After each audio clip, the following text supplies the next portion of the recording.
Ang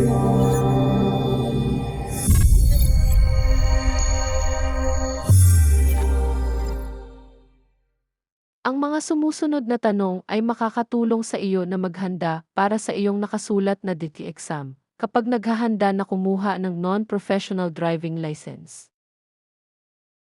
Sa block na ito dumaan tayo sa mga tanong sa pagsusulit ng DT tungkol sa mga emerhensya at kung ano ang dapat gawin sa panahon ng pagmamaneho ng mga emerhensya tulad ng mga mekanikal na pagkabigo at aksidente.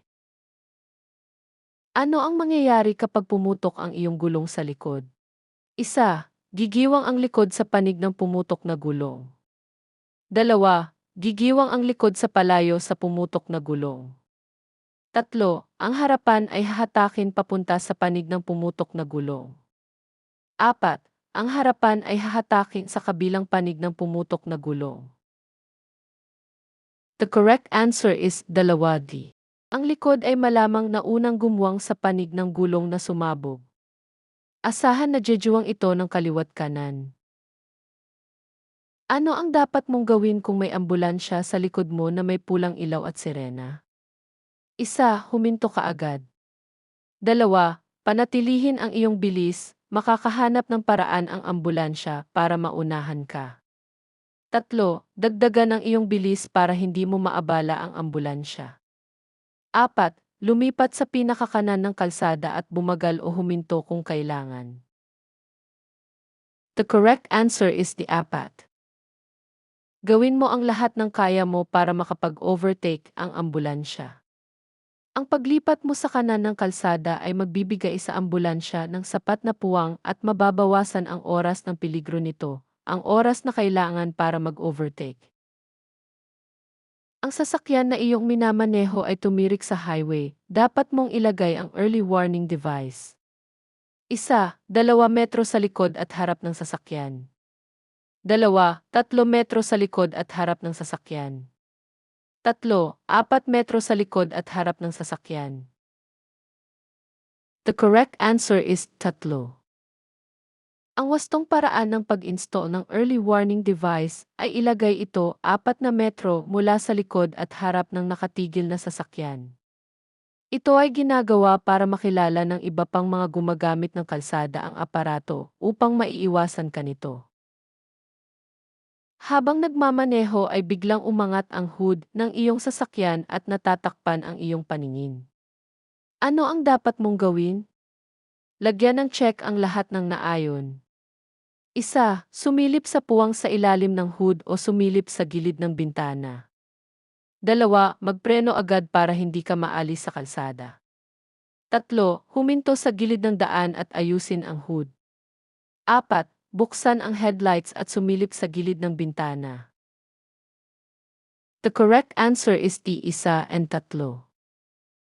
Gamit ang puwang sa ilalim ng hood at ang iyong bintana sa gilid, magpreno ng malumanay at pumarada sa kanan. Kung nasiraan ang sasakyan, ito ay dapat na iparada sa balikat ng kalsada. Isa, buksan ang parking lights. Dalawa, ay install ang early warning device. Tatlo, buksan ang parking lights at i-install ang early warning device. The correct answer is tatlo. Ito ang dahilan kung bakit kailangan na palagi kang may dala na early warning device upang mabigyan mo ng babala ang ibang motorista na ikaw ay tumirik at nasiraan, upang maprotektahan ang iyong sarili at ang ibang gumagamit ng kalsada. Ano ang mangyayari kapag pumutok ang iyong gulong sa harap?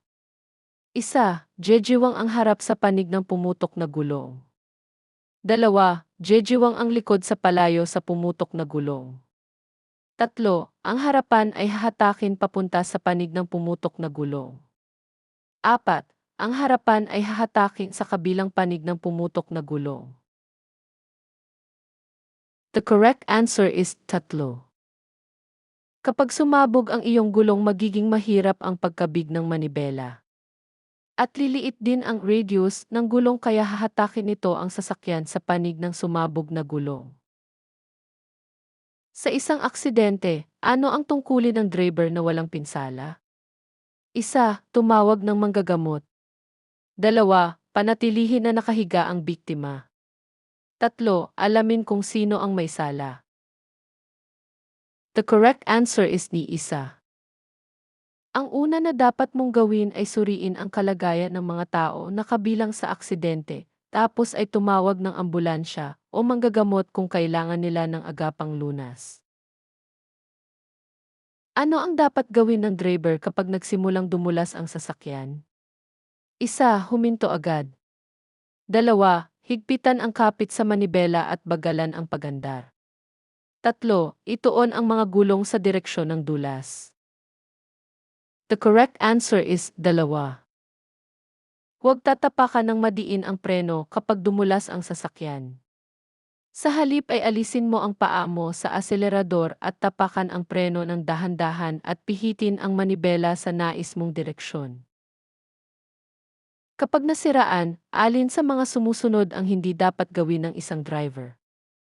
1. Manatili sa sasakyan hanggang sa dumating ang tulong. 2. Humingi ng tulong. 3. Lumabas ng sasakyan hanggang sa dumating ang tulong. The correct answer is ni isa. Sa kaso ng pagkasira ng kotse, hindi ka dapat manatili sa kotse, ngunit sa halip maingat na lumabas ng kotse, pati na ang iyong mga pasahero sa kanang bahagi ng sasakya kung saan walang dumaan na trapiko. Ano ang unang tungkulin ng driver na kabilang sa isang aksidente? 1. Damputin ang tao na may pinsala at dalhin sa ospital. 2. I-report ang aksidente sa ospital. 3. I-report ang aksidente sa pinakamalapit na himpilan ng pulis. The correct answer is ni isa. Mayroong mga pagkakataon na hindi mo dapat damputin ang may pinsalang tao, lalo na kung hindi ka sigurado sa lubha ng natamo nitong pinsala. Ang mga pinsala sa liig o likod ay maaring lumubha kung mali ang paghawak dito. Pinakamainam na tumawag ng ambulansya o paramediko para sila ay buhatin at dalhin sa ospital. Kung ikaw ang unang dumating sa pinangyarihan ng isang aksidente, alin sa mga sumusunod ang dapat mong gawin? 1. Huwag makialam. 2. Mag-alok ng makatuwirang tulong. 3. Magpatuloy lang para hindi maging sanhi ng traffic.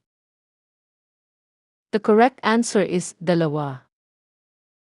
Kung una ka sa eksena, pinakamahusay na mag-approach ng maingat at pumarada sa ligtas na distansya na hindi bababa sa 100 talampakan ang layo. I-on ang iyong mga hazard light, suriin ang sitwasyon, at i-install ang iyong early warning device. Pagkatapos mong gawin ang mga bagay na ito, maaari ka na ngayong tumawag para sa tulong. Ano ang dapat mong gawin kung sakali na pumalya ang iyong sasakyan sa expressway? Piliin lahat ng tamang sagot. 1. Buksan ang trunk at ang hood. 2. Tumayo sa expressway at pumara ng ibang motorista para humingi ng tulong. 3. Tumawag ng tulong gamit ang iyong cellphone o telepono ng expressway. 4. Pumarada sa pinakakanan na bahagi ng kalsada.